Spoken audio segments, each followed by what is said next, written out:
All right, hey guys, Bobby D here, back in the garage again. And hey, as the title says here, what I'm talking about today is these motorcycle winglets.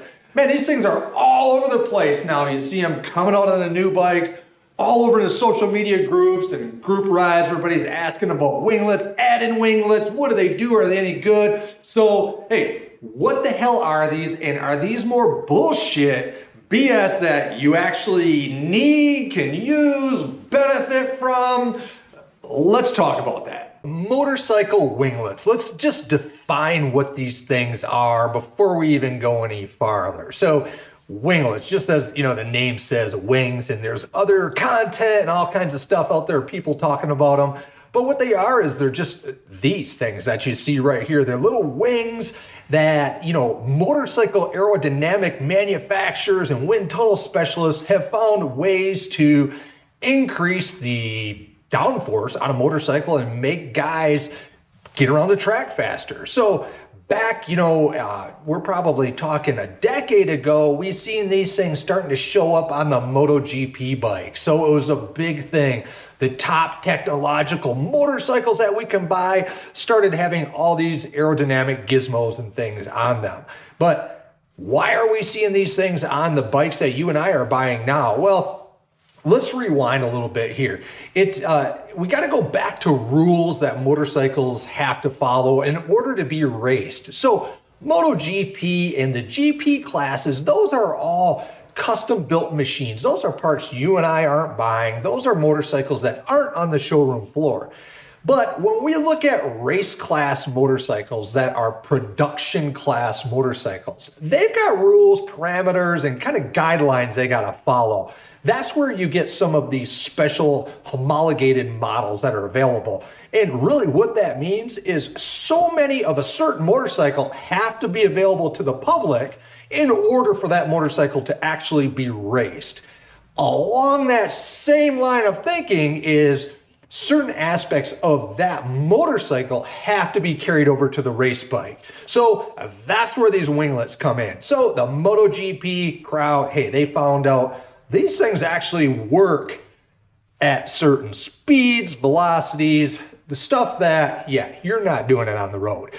But the other class, production class bikes, could benefit from this stuff. So for that technology to work its way onto the production class, you know, races, it had to be available on the bike that you and I are buying on the showroom floor. So yeah, those things work in, you know, very, very high level race level type stuff. But on the street, are you and I going to benefit from those? No, stop thinking you are.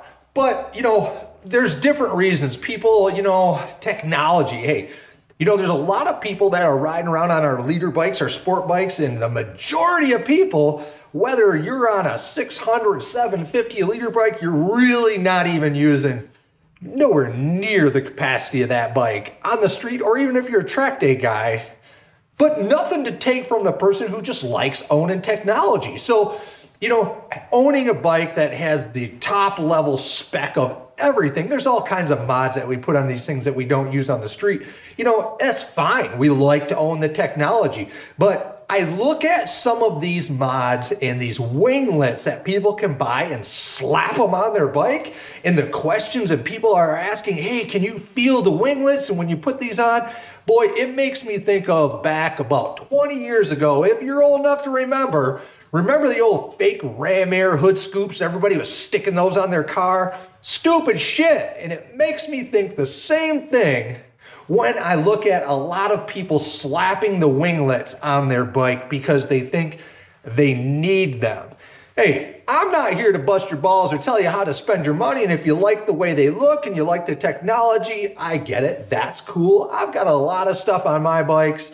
Hey, I'm not using it on the street either, but I like having the technology. If you're in that crowd, I get it. But if you're wondering, do you need winglets on your street bike, on your track day bike, or even your club level race bike? I'm here to tell you, and probably Jonathan Ray would tell you a couple of years ago before his bike had any winglets, you don't need them. So winglets, are they more stupid shit you don't need? Yep. If you want them, hey, that's cool. They're cool if you like the way they look. If they're not, that's that. So anyway, check back in, got more stuff. Gonna talk about more stupid shit you probably don't need on your motorcycle, but maybe you got on it or you wanna get on it in future episodes. So check back in for more content. Until then, if you are riding, keep that sticky side down.